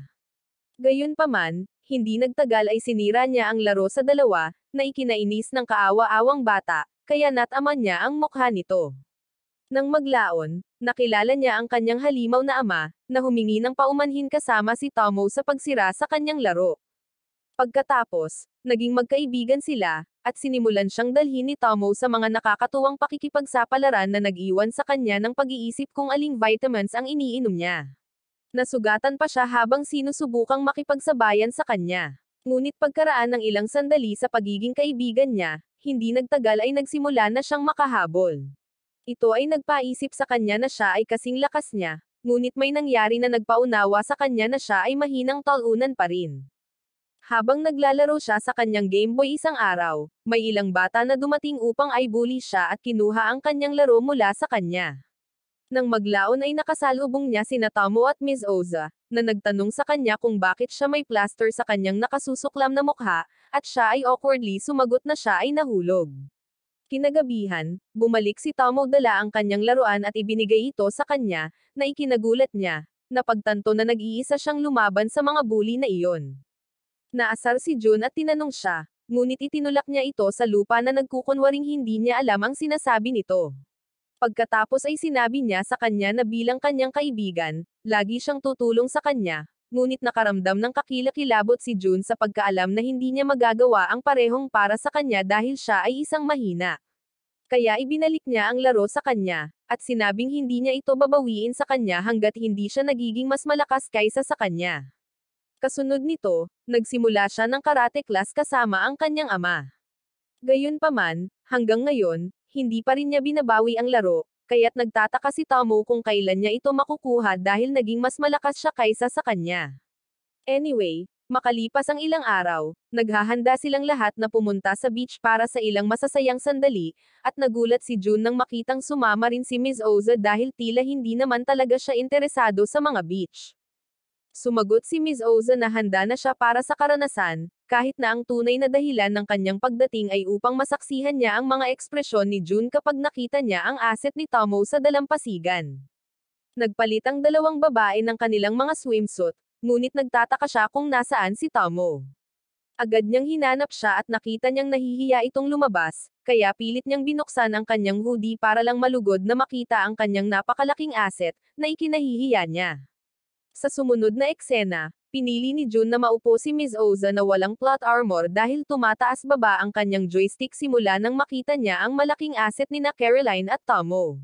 Samantala, si Tomo, na hindi alam ang mga paghihirap ng Ginoo na ito, ay dumating upang makipaglaro sa kanya at kay Caroline sa dagat, at halos hindi siya nasisiyahan sa kanyang sarili dahil ang kanyang utak ay nananatiling nagyelo sa halos lahat ng oras.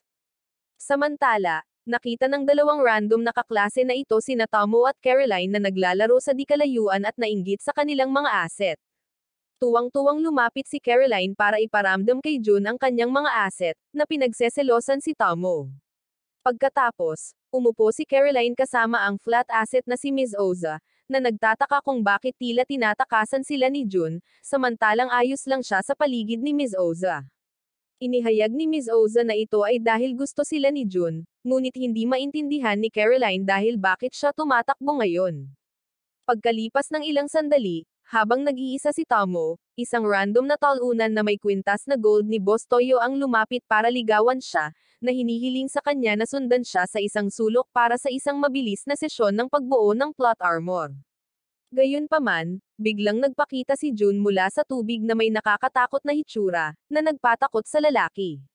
Sinabi ni Jun kay Tomo na ayaw niyang iniisip ng mga tao na boyfriend niya ito, na ikinagulat niya. Sa sandaling iyon, tinawag siya ni Caroline mula sa gitna ng ilang mga lalaki, at pinuntahan niya siya kaagad. Tinanong siya ng isa sa mga lalaki kung siya ang kanyang kasintahan, at sumagot siya na hindi siya nababahala tungkol sa kung ano man ang tawag sa kanya, na kinagulat ni Tomo dahil ang alpha male ay hindi kailanman tumugon ng ganito kapag siya iyon. Nagreklamo siya tungkol dito, at sinabi ni Ms. Oza sa kanya na ngayon na ang pagkakataon niya na baguhin iyon. Nang tanungin ni Tomo kung ano ang dapat niyang gawin, sumagot si Ms. Oza na dapat siyang manatiling malapit kay Jun hanggat maaari at huwag na huwag itong iiwan. Kumuha si Tomo ng ice cream at pumunta kay Jun para gamitin ang payo ni Ms. Oza. Pagkatapos ay kinuha niya ang mga kamay ni Jun at ipinunta siya patungo sa karagatan upang makipaglaro muli sa kanya. Gayunpaman, nagtataka si Jun sa mga nangyayari sa kanya dahil kahit na may iba siyang plano upang paglaruan siya, patuloy lang siyang nababalisa sa tuwing hinahawakan siya nito at niningitian. Sa kanyang pag-uwi, napansin ni Ms. Oza ang kanyang katahimikan at tinanong siya kung ano ang mali. Alam na ang lalaking ito na hindi kailanman nakita si Tomo bilang isang babae noon ay nahihirapan na ngayong panatilihin iyon. Malapit nang matapos ang summer break, habang nagpapalipas ng gabi sina Caroline at Ms. Oza sa bahay ni Tomo, nilalaro nila ang King's Game, at nang maging hari si Ms. Oza, sinabi niya kay Tomo na kailangan niyang pumunta sa furry works show kasama si Jun, na ikinagulat niya. Agad nilang binisita si Jun, at inaya siya ni Tomo na makita ang mga paputok ng magkasama, ngunit casual siyang sumang-ayon, na ikinagulat ni Tomo na ikinatuwiran nito na kakaiba ito sa kanya dahil tatalon na sana siya ng normal sa tuwa. Habang pabalik sila, nag-aalala si Tomo dahil tila hindi niya maintindihan ang mga aksyon ni Jun kamakailan. Nang maglaon, habang nakahiga si Jun sa kanyang kama, nagtataka siya kung bakit mas masaya siya kaysa sa karaniwan na makakakita ng mga paputok kasama si Tomo. Naaalala niya nang umamin ito sa kanya sa episode 1 at nagdahilan na hindi niya sinasadya iyon. Samantala, si Tomo, nakahiga na rin sa kanyang kama, ay inaalala ang lahat ng nangyari sa dalampasigan at nagtataka kung bakit tila hindi tugma si Jun sa kanyang vibe kamakailan. Kasabay nito, nag-aalala si Ms. Oza sa mga nangyayari sa pagitan ng dalawa kamakailan. Una niyang hinikayat si Tomo na kumilos ng mas pambabae nang sabihin niyang gusto niya si Jun para mas mapaglaruan siya ni Tomo bilang isang babae. Ginamit lang niya si Jun para makuha ang dati niyang gusto, at ngayon ay ayaw na niyang tumigil. Sa araw ng furry works show, habang naghahanda si Jun sa pag-alis ng bahay, nagtataka siya kung bakit may halo-halong nararamdaman siya tungkol dito, ngunit determinado siyang alamin kung bakit ganito ang nararamdaman niya kay Tomo. Hindi nagtagal ay nakatagpo niya ito, at nang makita siya, halos mabulag siya sa kagandahan nito. Sinabi niya sa kanya na hinimok siya ng kanyang ina na magsuot ng kimono. Pagdating sa festival, pareho silang tumungo sa isang tindahan na dati pa nilang kilala. Samantala, nasa summer festival din sina Kazuki at Caroline, kasama si Ms. Oza, na third wheel lang dahil walang may gusto sa kanya. Lumayo sandali si Jun, at nilapitan ng ilang lalaki si Tomo para hilingin sa kanya na magkaroon ng sesyon sa kanya, ngunit bumalik si Jun para kunin siya na parang perpektong alpha male. Habang papalayo sila, pinasalamatan niya ito sa pagtulong sa kanya, ngunit biglang humingi ng tawad ang lalaki sa panghihimasok niya dahil malakas siya na kaya niyang harapin ang sitwasyon. Nagpaasar ito kay Tomo, at sinuntok niya ang mukha nito, na sinasabi sa kanya na dapat hayaan niya itong magpasalamat. Pagkatapos ay pinasalamatan niya ito ng maayos, na ikinagulat ni Jun habang walang iniisip na lumapit ito para hawakan siya sa kanyang baywang, na iniwan si Tomo na nagtataka, ano iyon? Habang papunta sila sa furry works viewing area, iniisip ni Tomo kung may nararamdaman din ba siya ngayon para sa kanya, at ikinatuwiran niya na baka ito na ang pagkakataon niya para ipaalam sa kanya ng maayos ang nararamdaman niya. Gayunpaman, nang makarating sila sa viewing area, nag-aalangan siya at nagpa siya na gawin ito sa perpektong oras. Pagkatapos ng furry works show, bumalik sila sa bahay, ngunit hindi pa alam ni Jun kung ano ang nararamdaman niya. Gayunpaman, ang isang bagay na napagtanto niya ay hindi na siya maaaring magkaroon ng tunay na laban sa pagsuntok kay Tomo kailanman muli. Bumalik sila sa paaralan, at nag-aalala si Tomo na nagbago ang mga bagay sa pagitan nila ni Jun dahil tila naging maingat ito sa paligid niya. Kinalaunan sa araw, ang talunan na pinuno ng gang at ang kanyang mga kagrupo ay nakakaramdam ng kakilakilabot dahil pinahirapan ni Tomo ang kanilang mga aktibidad. Habang iniisip niya kung paano siya babalikan, napansin niya si Ms. Oza mula sa malayo at agad niyang isinama ang kanyang barkada para salakayin siya. Sa sandaling iyon, nagpakita si Caroline, at pagkakita sa kanya, nagpa siya ang leader ng gang na hoakin din ang mga kamay niya. Ngunit sinabihan siya ni Ms. Oza na iwan siya, sinabing kaklase lang niya si Caroline at wala nang iba pa. Gayunpaman, sa kanilang pag-alis kasama si Ms. Oza, biglang kinuryent ni Caroline ang lalaki.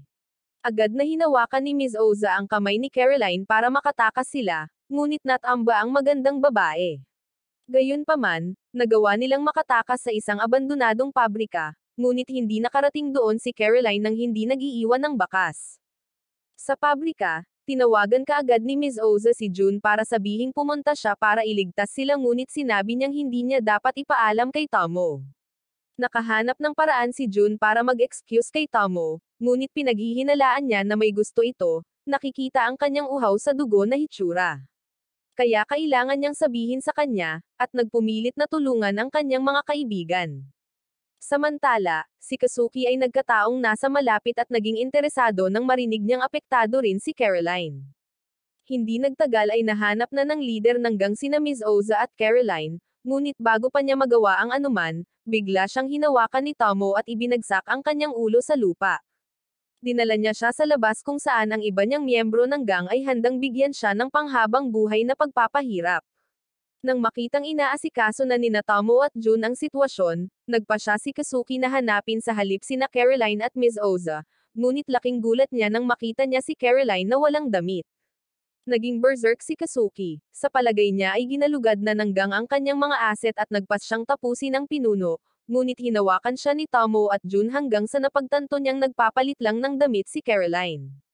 Nahihiya siya pagkatapos nito habang umaalis siya kasama niya. Samantala, sinabihan ni Ms. Oza sina Tomo at Jun na magpatuloy habang hinaharap niya ang mga talunan sa kanilang mga tuhod. Pinagbantaan niya sila sa pamamagitan ng pagsisiwalat na si Tomo ay ang nag-iisang anak na babae ng sikat na mafia boss, na tinatakot sila. Pagkatapos ay sinabi niya sa kanila na kailangan nilang protektahan si Tomo at ang kanyang mga kaibigan mula ngayon sa kanilang buhay. Kinabukasan, sa pag-alis ni Tomo para sa paaralan, nakakaramdam siya ng kakilakilabot na nag-arte siya na panlalaki noong nakaraang araw noong nagsisimula pa lang siyang makita ni Jun bilang isang babae.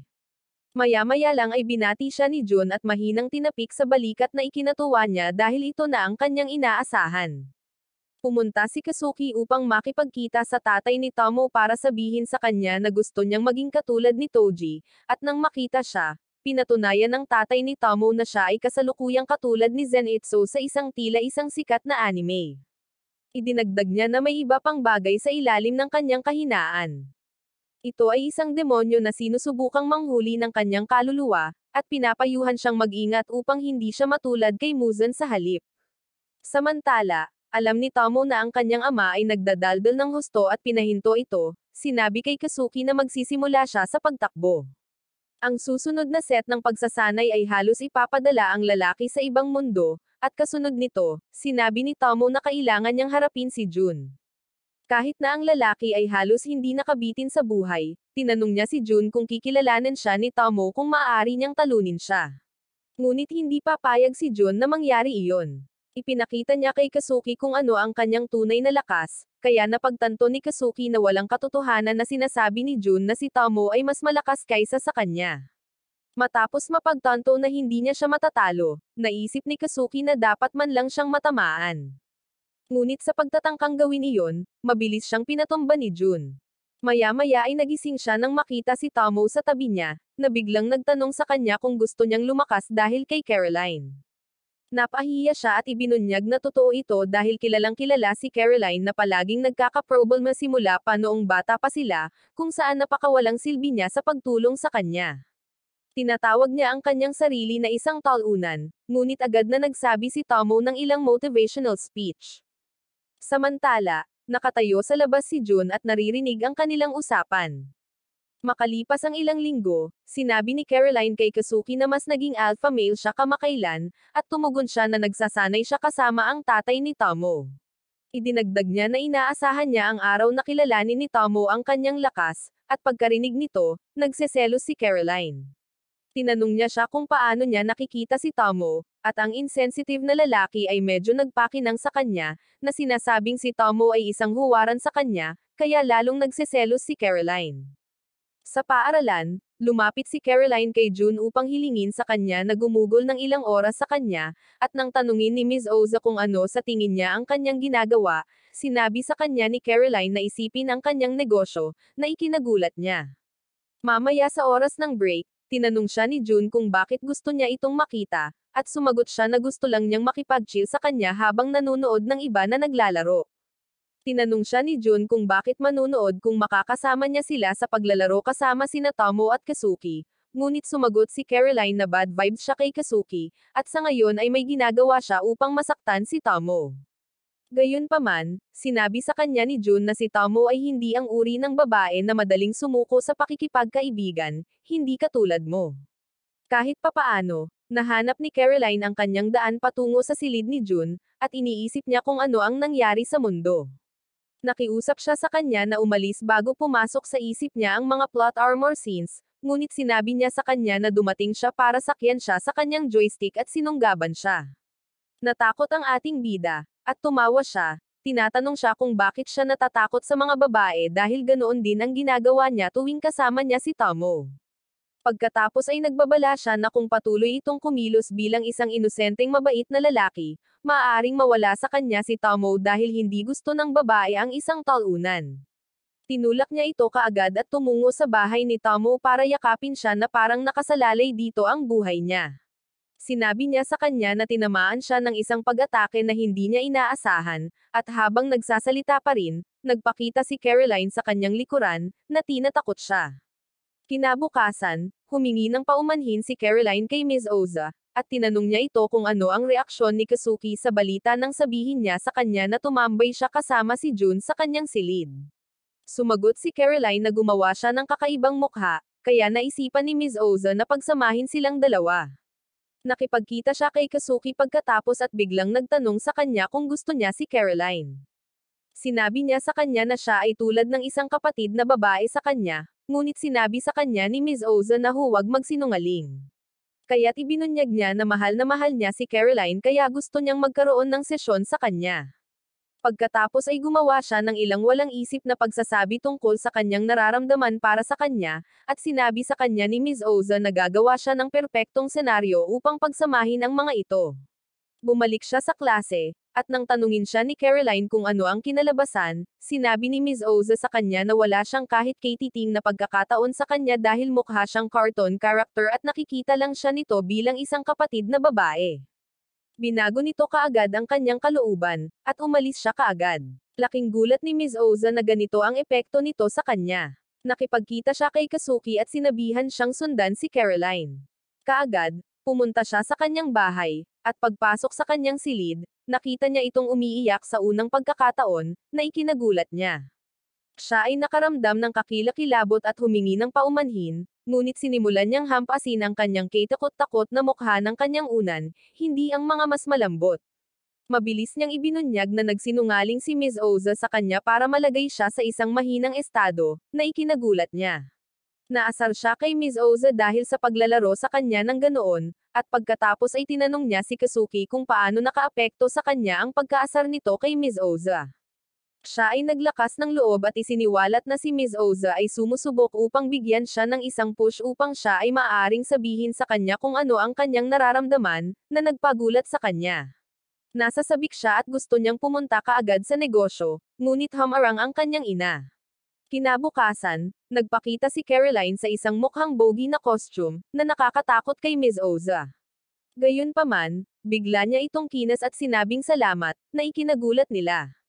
Kasunod nito, nagpa siya ang paaralan na pagandahin ang mga bagay-bagay sa pamamagitan ng pag-aayos ng isang marathon, at natural, sina Tomo at Jun ay hype tulad ng ibang anime protagonists. Nagsisimula ang karera, at ang dalawang ito ay nangunguna kaagad, kumikilos na parang kaka-unlock lang nila sa Ultra Instinct. Ngunit pagkatapos, out of nowhere, si Tomo na desperado upang manalo, ay pumunta sa buong dramatic anime na bumagsak, at nahimatay sa kalagitnaan ng karera. Gayunpaman, binuhat siya ni Jun at dinala sa ligtas na lugar tulad ng ilang bida sa anime. Kapag sa wakas ay nagising na siya, nasa hospital bed siya kasama sina Ms. Oza at Caroline na nagbabantay sa kanya na parang mga nag-aalalang NPC. Nalilitong itinanong ni Tomo kung ano ang nangyari, at binanggit ni Ms. Oza ang nangyari, nahimatay siya sa kalagitnaan ng pagtakbo, at si Jun, bilang MVP, ay tinapos ang karera nang nakatalikod siya bago siya dinala sa ospital. Pumasok si Jun para tingnan siya, at dahil puro kalokohan ang gusto ni Ms. Oza, binulungan niya si Tomo, na nagmumungkahi na samantalahin niya ang sitwasyon para makuha niya ang gusto niya sa kanya. Sinabi sa kanya ni Jun na ang kanyang ina, si Mikimi, ay papunta na upang sunduin siya, ngunit si Tomo, na ayaw sayangin ang isang pagkakataon, ay hiniling na muling buhatin siya ni Jun sa kanyang likod.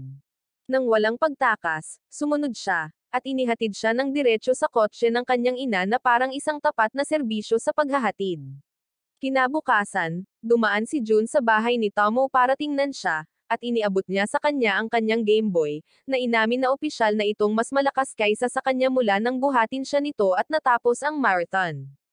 Ang sandaling iyon ay nag-trigger ng isang flashback mula sa kanilang mga araw sa dojo, noong sa wakas ay naitama ni Jun ang kanyang unang hit kay Tomo at naramdaman na parang nanalo lang siya ng Nobel Prize para sa mga side character ng anime. Fast forward nang mag-enroll sila sa iisang paaralan, nakita ni Jun si Tomo na nakaskirt sa unang pagkakataon at dumanas ng existential crisis dahil hanggang sa sandaling iyon, kumbinsido siyang isa ito sa mga lalaki. Si Tomo, na may nararamdaman tungkol dito ay nagsabi kay Ms. Oza, na nagkibit-balikat lamang sa kanya at nagpapaalala sa kanya na si Jun ay palaging tulala. Samantala, sa klase, tinanong si Jun ng hindi inaasahang tanong, may nagtatanong kung sila ni Tomo ay nagde-date, na ikinagulat niya. Makalipas ang ilang sandali, narinig niya ang ilang mga babae na nagtatanong ng parehong bagay kay Tomo, ngunit pinatigil niya sila, na sinasabing hindi siya nakikita ng bulag na ating bida bilang isang babae. Sa lunch break na iyon, sinubukan niyang kausapin si Jun, ngunit hindi siya pinapansin nito na parang isang tragic backstory character, at ganoon din, isang buong taon silang hindi nag-uusap. Si Ms. Oza, na wala ng pasensya, ay nawalan ng interes sa mga aktibidad kasama si Tomo. Samantala, naisip ni Jun, ngayon sa kanyang lonely boy era, ang pinakamahusay na paraan upang makayanan ang kanyang damdamin ay ang magkaroon ng kasintahan. Si Ms. Oza, na dumaraan, ay napansin siyang kumakain mag-isa at nagtanong kung bakit siya ay kumikilos na parang sad boy protagonist sa kanyang heartbreak arc. Inamin ni Jun na nag-iisa siya at nahihiya na makipagkaibigan, ngunit tinawag siya ni Ms. Oza, sinabing ganito lang siya dahil ayaw niyang palitan si Tomo. Naglakas loob si Jun at hiniling na maging girlfriend niya sa halip, at dahil nabubuhay si Ms. Oza para sa drama, sinabi niyang oo. Fast forward sa kanilang relasyon, at pabalik sa paaralan, si Ms. Oza ay pagod na, mukhang katatapos lang niyang buhatin ang isang buong barkong pandigma. Sa sobrang pagod, sinabi niya sa kanya na hindi na niya kayang makipagsabayan sa kanyang lakas. Kinaladkad siya ni Tomo sa labas para makipag-usap, at inamin ni Ms. Oza na mayroon siyang pisikal na lakas na napakahina, ngunit tumanggi si Tomo na hayaang sirain nito ang kanilang pagkakaibigan, at sa huli ay pinagtatawanan nila ito. Nang maglaon, si Ms. Oza, na sa wakas ay handa ng i-break si Jun, at mabawi ang kanyang kapayapaan, ay natama ng uno reverse ng unang makipaghiwalay sa kanya si Jun. Nabalisa si Ms. Oza, pero tila inaasahan na niya ito. Makalipas ang ilang oras, sa wakas ay naglakas loob si Jun at nagpa siya na oras na para ayusin ang kakaibang vibes niya kay Tomo. Nilapitan niya ito para makipag heart-to-heart talk, ngunit bago pa man siya makapagsalita, diretsyong sinuntok siya ni Tomo sa paglalaan ng isang buong taon para humingi ng tawad. Halos maluha-luha, hinihingi niyang malaman kung bakit siya ginas ng matagal. Si Jun, sa wakas ay tinanggap ang kanyang pagkakamali ay humingi ng paumanhin sa pagiging insensitive. Ngunit bago pa man siya makatapos, muling inilunsad ni Tomo ang isa pang suntok sa kanyang bituka, dahil malinaw na, suntok ang kanyang love language. Pagkatapos ng lahat ng pisikal na pang-aapi, sa wakas ay nagkaayos sila at nangakong magiging mas mabuting magkaibigan, na tinapos ang kanilang away. Kinabukasan sa klase, nagpa siya si Tomo na gusto niyang bigyan si Jun ng isang espesyal na regalo para sa kanyang kaarawan, ngunit ang kanyang wallet ay mas walang laman kaysa sa mga opsyon sa pag-uusap ng NPC. Para magawa ito, naisip niya na ang pagkuha ng part-time na trabaho ay ang paraan, ngunit kailangan niya ng ilang backup.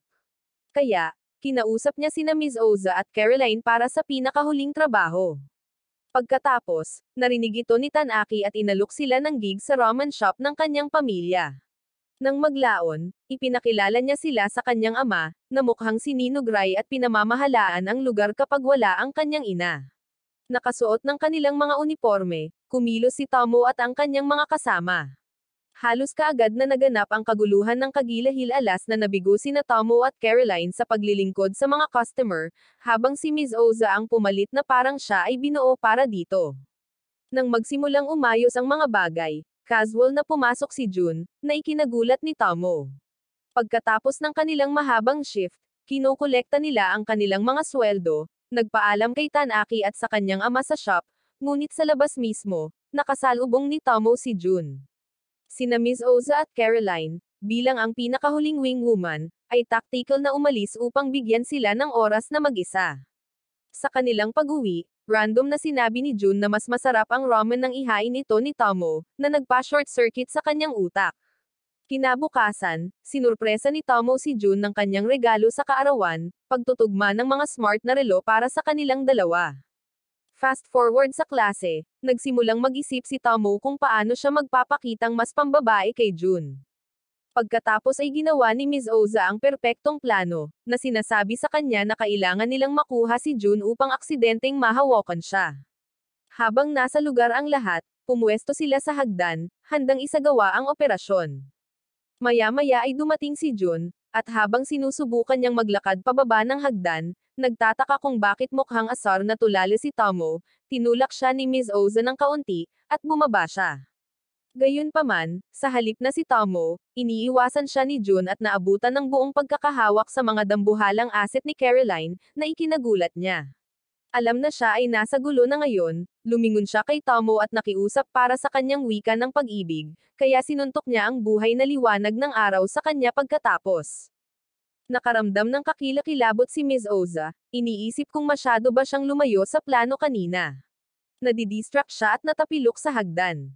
Sa kabutihang palad, naroon si Tanaki, at napahiya siya, na sinasabi sa kanya na gagawin niya ang anumang hilingin nito upang pasalamatan siya sa pagligtas sa kanya. Ang lalaki ay nag-isip sandali at sa wakas ay humingi sa kanya ng kanyang contact, sa halip na fan service. Kinabukasan, napansin ni Tomo na nawawala si Ms. Oza sa paaralan, at ibinunyag ni Caroline na nasa bahay siya at nagpapagaling mula sa pagkahulog. Samantala, ang mga pag-uusap tungkol sa paparating na cultural festival play ay nagsimulang umikot, at ang klase ay nagdedebate kung sino ang dapat gumanap na Cinderella. Nang maglaon, binisita ni Tomo si Ms. Oza para tingnan siya at bigla niyang sinabi na mas marami siyang oras kasama si Caroline kamakailan, kaya medyo napabayon si Tomo. Bago umalis, nag-iwan si Tomo ng polyeto para sa dulang Cinderella, na sinasabi kay Ms. Oza na huwag mag-overthink ng mga bagay-bagay. Nang maglaon, diretsyong natarante si Ms. Oza nang malaman na binoto talaga siya ni Caroline na maging Cinderella, habang si Tomo ang gaganap bilang prinsipe. Tumungo sa pag-eensayo, at habang ang lahat ay nagagalak sa kanilang mga costume, si Ms. Oza ay nagsimulang mabalisa, napagtanto na habang ang iba ay sumusulong, siya ay natigil sa sobrang pag-iisip.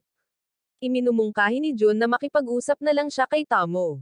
Dumating ang araw ng play sa paaralan, at ang mga nanay ni Tomo, Caroline, at Ms. Oza ay pumunta sa Culture Festival, handang makita ang kanilang mga anak na babae na ganapin ang pagtatanghal ng Cinderella. Sa pagsisimula ng dula, nagiging karakter ang lahat, kasama sina Tomo bilang ang Prinsipe Prince at Ms. Oza bilang Cinderella. Ang audience, lalo na ang squad ni Caroline, ay nagalak ng lumuhod si Tomo at nag-propose. Habang nagsasara ang mga kurtina, hindi nag-aksaya ng oras si Jun at pinakiusapan si Tomo na mamasyal sa festival kasama niya. Nang maglaon, ang squad ni Jun, Tomo, Caroline at Kisuki ay tumungo sa isang wild festival dance-off, na iniwan si Ms. Oza na nanlamig mag-isa tulad ng isang inabando ng sanggol. Ngunit hindi siya papayagan ni Caroline na maupo, kaya hinailan niya siya sa kasiyahan. Nagpapasalamat si Ms. Oza kay Caroline sa pagpapalam sa kanya na maging Cinderella, nababatid na nakakatulong ito upang maayos ang mga bagay sa pagitan nila ni Tomo. Samantala, habang magkasamang sumasayaw sina Tomo at Jun, biglang lumakas ang loob ni Jun at halos ibuhos ang kanyang nararamdaman, ngunit si Tomo, na na-overwhelm ng vibes, ay lumubog doon na parang nakakita lang ng multo. Fast forward ng ilang araw, sina Jun at Kisuki ay nagkatagpo at nagsimulang mag-usap. Sa isang pambihirang sandali ng katapatan, ipinagtapat ni Jun na talagang gusto niya si Tomo, ngunit hindi ito masyadong iniisip ni Kisuki. Gayunpaman, binibigyan niya ng payo si Jun, na sinasabi sa kanya na diretso sa kanyang nararamdaman. Kinabukasan sa paaralan, nakahanap si Tomo ng isang misteryosong liham ng hamon sa kanyang mesa, na ipinatawag siya sa rooftop. Ibinalita niya ang dati nitong pag-amin, iniisip kung nagbibiro lang ba siya noon. Si Tomo, sa kabila ng pagkainis, ay sumigaw na sinusubukan niyang maging mas girly sa buong oras na ito para sa kanyang nakakalimutan na sarili, at talagang hindi napansin ng lalaking ito. Namumuo ang galit, at bago niya namalayan, sinuntok niya si Jun sa mukha. Habang nakahiga si Jun sa lupa, Iniisip kung saan siya nagkamali sa buhay, si Tomo ay agad na nagsisi sa suntok, ngunit pagkatapos, kahit puro pasa sa mukha, sa wakas ay binanggit ni Jun na mahal niya ito. Sa halip na ay proseso ito ng maayos, natarante si Tomo at inalis ang sarili doon, dumiretso kina Ms. Oza at Caroline para sa isang emergency na pagpupulong. Si Caroline, bilang si Caroline, ay nagmumungkahi lamang na dapat na silang mag-date ni Jun, ngunit natatakot si Tomo. Si Ms. Oza, na medyo nagi-guilty sa nakaraan niyang pakikialam, ay tiniyak kay Tomo na hindi niya kailangang baguhin ang sarili para mahalin siya ni Jun. Dahil sa lakas ng loob, sumugod si Tomo para ayusin ang mga bagay. Nakita niya si Jun at humingi ng rido, at magkasama, bumalik sila sa parehong lugar kung saan siya unang nagtapat. Sa pagkakataong ito, malinaw na nilinaw ni Jun na hindi man lang niya tinatalakay ang pagmamahal nito sa kanya. Si Tomo ay sobrang saya at namumula, ngunit bigla niyang sinabi na ang kanilang relasyon ay pipigil sa kanilang patuloy na pagiging magkaibigan, pero wala namang paki na doon si Jun. Pinagtatalunan niya na maaari pa rin silang maging magkaribal at besties habang sila ay mag-asawa. Upang patunayan ang kanyang punto, hinahamon niya siya na magkarera sa hagdan. Halatang tinatalo niya si Tomo, pero natatawa lang si Jun, na kahit magkasintahan ay walang hanggan ang kanilang bangayan. Dahil sa lakas ng loob, sa wakas ay sinabi ni Tomo na mahal din niya siya, at ang ating bida ay agad na natamba at nahulog sa hagdan. Makalipas ang ilang linggo, nagre-relax si Tomo kasama sina Caroline at Ms. Oza sa tanghalian nang magsimula siyang magreklamo tungkol sa kung gaano ka-relax si Jun tungkol sa kanilang bagong relasyon, hindi man lang nagsusumikap na maging mapanganib ang mga bagay-bagay. Kaya lang, iminungkahi ni Caroline na pumunta na lang siya sa matapang na bahagi at ikis na siya. Agad na nag-malfunction si Tomo, ang kanyang mukha ay nagiging mas pula kaysa sa kanyang buhok, bumubulong na hindi pa siya handa para sa antas na iyon. Casual na naisip ni Ms. Oza na panoorin ang No Kiss No Life ng magkasama, umaasang matutulak nito si Jun sa tamang direksyon. Fast forward sa gabi ng pelikula, at dumating si Tomo sa teatro na puno ng pagkabalisa at hype, na parang papasok na siya sa huling labanan ng boss. Samantala, si Jun, na nahihirapan sa pag-iisip sa ideya ng pag-upo sa isang romance movie, ay sinusubukang gumanap ng cool. Nagsisimula ang pelikula, at mas lumapit si Tomo, ngunit ang mga eksenang puno ng kapana-panabik na mga plot armor ay ginagawa siyang mas balisa kaysa romantiko. Pagkatapos, inamin ni Jun sa kanyang sariling pagtataka na maaaring bagay sa kanya ang mga romance movies dahil nakaka-relate na siya sa mga ito. Nagpapalitan sila ng mga regalo sa Pasko, na maganda at lahat, ngunit si Tomo ay nananatili pa rin sa kanyang pangunahing misyon, gawing mas main love para sa kanya si Jun para mangyari na ang gusto niya. Mamaya ng gabing iyon, nagstay si Tomo sa bahay ni Jun, ngunit sa halip na anumang malayo ang romantikong mangyari, sobrang awkward ng hangin dahil baguhan silang dalawa sa ganitong eksena. Napagtanto na ang bida na ito na tinatawag niyang kasintahan ay hindi gagawa ng anumang hakbang, diretsyong sinabi ni Tomo na pumunta siya roon upang ikis siya. Nabigla si Jun ngunit sinabi sa kanya na kahit na gusto niyang ikis ang labi nito, gusto niyang maging espesyal ito, kahit noong hindi pa sila opisyal na nagde-date. Nainis si Tomo sa kawalang sigma ni Jun, ngunit bago siya makapagsalita, nagsabi si Jun ng isa pang bagay, sinabing nakausap na niya ang kanyang mga magulang. Nagpa siya ang kanyang ama na si Gordo na pumunta sa full anime dad mode. Kailangang talunin siya ni Jun sa isang laban bago siya makadate kay Tomo. Gayunpaman, nagalit si Tomo at tumungo upang harapin ang kanyang ama para sa pagpapalabas ng gayong kalokohang kalagayan. Sa wakas ay sumigaw siya na napupuot siya sa kanya at lumayo, na iniwan ang kanyang ama sa dalamhati. Kinabukasan, nagpakita si Jun sa kanyang bahay, ngunit ipinaalam sa kanya ni Miki, ang ina ni Tomo, na wala siyang kinikitang sino man sa paaralan. Naiinis pa rin si Tomo, na pagtantong inilihim ni Jun ang buong bagay na ipaglaban siya sa kanyang ama. Si Jun, na ngayon ay determinadong patunayan ang kanyang sarili, ay nagpa siya na homanin pa rin si Gordo. Nang tuluyang mangyari ang laban, mabilis na naging one-sided na laban ang mga bagay-bagay, kung saan si Jun ay halos hindi nakatama. Samantala, napagtanto ni Tomo, pagkatapos ng isang motivational speech mula kay Kazuki, na hindi siya maaaring umupo na lamang at hayaan itong mangyari.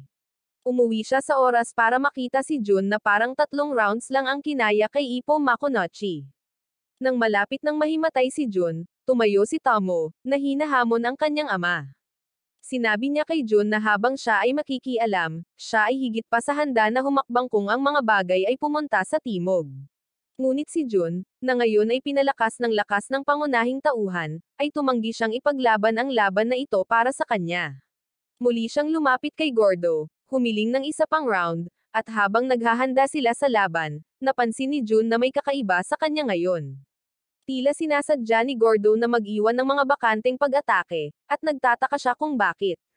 Iniisip ni Jun kung paano pinakamahusay na makatama, at pagkatapos na maisip ang isang perpektong plano sa kanyang isipan, napagtanto niya na sinusubukan lamang ni Gordo ang kanyang tapang at kalooban na protektahan ang kanyang anak sa tuwing nasa panganib ito. Nagiging mas determinado siyang protektahan ang mahal niya, at ilulunsad sa kanya bago gumawa ng isang mapagpasyang suntok na nagdulot sa kanya ng panalo. Pagkatapos, si Tomo ay nasa sabik habang siya ay tumalon at nagtatanong kung nangangahulugan ito na maaari na silang maging mag-asawa. Pero bago pa man siya magsabi ng kahit ano, mabilis siyang hiniling ni Jun na maging girlfriend niya, na ikinagulat niya. Nagtataka siya kung bakit siya ginambala, at sinabi ni Jun sa kanya na tungkulin niya na hilingin ito sa kanya bilang lalaki. Bigla niya itong hinawakan at kinas sa labi.